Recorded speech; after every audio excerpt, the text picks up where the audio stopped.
School का demonstration school है उसमें पढ़े हैं और हमको याद है कि 7वीं और 8वीं क्लास में हमने रामचरितमानस और 8वीं में हमको महाभारत था। और मुझे नहीं लगता पढ़े लिखों के अलावा जो स्कूल नहीं गए हैं उनको भी राम के बारे में, उनकी जो उन्होंने फीट्स किए हैं उनके बारे में उनको सब जानकारी है। तो एक तरह से अगर आप बोल रहे हो कि उनकी अच्छी बातें पढ़ाई जानी है तो ये ऑप्शनल रखा है सरकार ने। अगर भाई हमारी मर्जी है हमको रामचरितमानस पढ़ना है ऑप्शनल सब्जेक्ट में तो ठीक है, वो देखा जाएगा आगे कि कितने लोग इसको चूज करते हैं। क्योंकि एक और प्रयोग हुआ था मध्य प्रदेश में प्रवीण जी कि हिंदी विश्वविद्यालय यहाँ खोला गया था और बताया गया था कि साहब उसमें हिंदी के 350 कोर्सेज शुरू किए जाएंगे। तो वो कोर्सेज की संख्या कालांतरण घट के 150 हो गई और जो इंजीनियरिंग जो पढ़ने वाले थे या जो बोला गया था कि साहब हिंदी में इंजीनियरिंग करेंगे, एमबीबीएस करेंगे, एमबीबीएस तो आज तक नहीं हुआ, इंजीनियरिंग की संख्या भी 10 से कम छात्र हैं। तो अब जो ज़माना है, देखिए आपको अपने पास्ट के बारे में पता होना चाहिए, बहुत अच्छी बात है, हमारा वैभवशाली इतिहास रहा है, मगर आज जो ज़माना है वो आर्टिफिशियल इंटेलिजेंस का है, वो रोबोटिक्स का है। हम इस पे जाएं। मध्य प्रदेश ऑलरेडी उच्च शिक्षा में बहुत पिछड़ा हुआ है। हम ऐसे कोई प्रयोग करें कि हमारे बच्चे जो निकले यहाँ से वो अधिक सशक्त होकर निकले, वो आत्मनिर्भर बने, जो प्रधानमंत्री जी की भी मंशा है कि आत्मनिर्भर बने। रामचरितमानस पढ़ना है जिसको ऑप्शनल है, मैंने पहले भी बोला, जिसको पढ़ना है वो पढ़ेगा, जिसको नहीं पढ़ना है नहीं पढ़ेगा भाई। क्योंकि जैसे उसमें उर्दू वाला भी पार्ट है, उसमें बाकी चीज़ें भी हैं, कल्चर अपने मध्य प्रदेश के कल्चर के बारे में तो जिसकी जैसी रुचि रहेगी, जिसको जहाँ पे लगेगा कि वो हमको कैरियर उर्दू साहित्य गीत, उसमें गजल है, नज्म है, शेर शायरी है। उर्दू के कोई धर्म ग्रंथ नहीं है, उर्दू का साहित्य। डॉक्टर वाजपेयी को इन कर लेता हूँ एक बात। डॉक्टर वाजपेयी, ये एक सिलेबस मेरे हाथ में है। डॉक्टर वाजपेयी, आऊंगा मनीष जी, ये सिलेबस मेरे हाथ में है, इसमें बहुत सारी चीजें लिखी हुई हैं। एक तीसरा बिंदु पढ़ देता हूं मैं जल्दी से। ये रामचरितमानस का व्यवहारिक दर्शन जो पाठ्यक्रम का शीर्षक है, उसकी परिलब्धियां पढ़ रहा हूं। तनाव प्रबंधन एवं व्यक्तित्व विकास के क्षेत्र में प्रेरक उद्बोधनकर्ता और कुशल वक्ता। मतलब हम पुराणों में पढ़ रहे हैं, बाकी सब ठीक है। मर्यादा पुरुषोत्तम भगवान राम का बहुत महान चरित्र था जिसे हम आप मिलकर परिभाषित भी नहीं कर सकते, विराट था।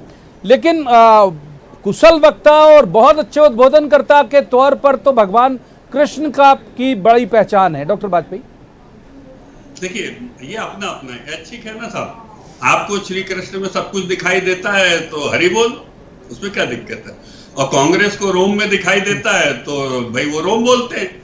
देखिए जैसे ही राम का नाम लेते हो सबसे ज्यादा दिक्कत में कौन आता है? ना निगलते बनता है ना उगलते बनता है, कौन आता है? मैं किसी का नाम नहीं ले रहा हूं।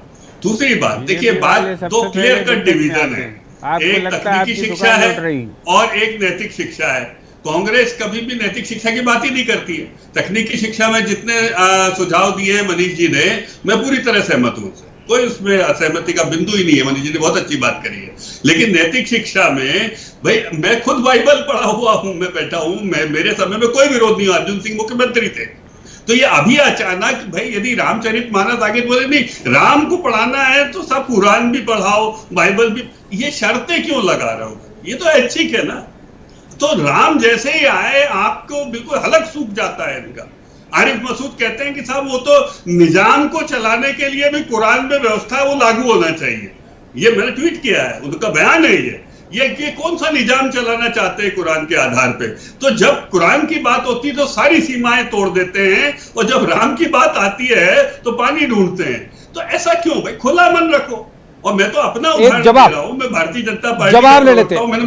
पहले सवाल बढ़ गया, दूसरा थोड़ा छोटा छोटा कर लेते हैं।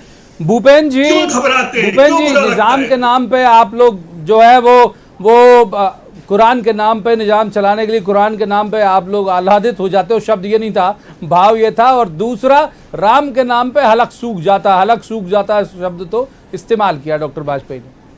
देखिए उनके पड़ोस में बैठे हैं मनीष दीक्षित जी ने उन्हीं की उपस्थिति में बताया कि सेंट्रल गवर्नमेंट का जो कोर्स था उसमें उनको रामचरितमानस भी पढ़ाई गई और वो भी पढ़ाया गया, महाभारत भी हमें पढ़ाया गया। इसके बाद भी जो है पाखंडी किस तरह से पाखंड कर रहे हैं, इसका आप अंदाजा लगाइए। हलक सूख जाता है, फलाना सूख जाता है, दिमाग।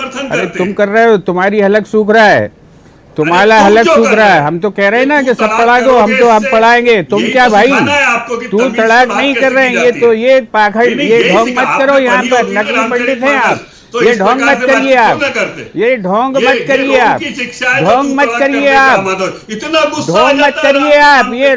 ढोंग मत इतना करिए आप। गुस्सा आ जाता है आपने साहब तो कि शिक्षा आप ली है अपना रोम की, चरित्र खुद ही भूल बता जाते रहे हो हैं। यार। पतन की आपकी प्रक्रिया में आ इससे जाते हैं। इससे बड़ी बेशर्मी मतलब क्या हो एकदम सकती से कि मतलब आपने आप ही तो खो शिक्षा देते ली है हो। उनकी। इसीलिए राम आप का तो नाम लिया शिक्षित है करो। उसी उसमें, थोड़ी हम कोई शांति नहीं खो रहे। आएगी।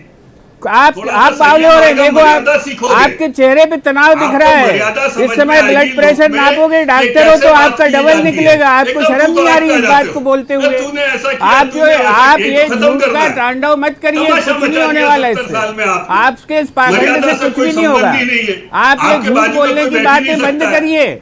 आपके इसीलिए पड़ोस मनीष जी में हमारे बैठे हुए बाजू में व्यक्ति अच्छे ने लगते पढ़ा हैं। रामचरितमानस, हमने क्योंकि भी मैं पढ़ा स्कूल में रामचरितमानस पढ़ी है। रामचरितमानस। हमने भी पढ़ा भाई, आपने मैंने स्कूल भी में पढ़ा और और इसके बाद पढ़ता हूँ आप मैं। झूठ बोल रहे हो, पाखंड कर रहे हैं।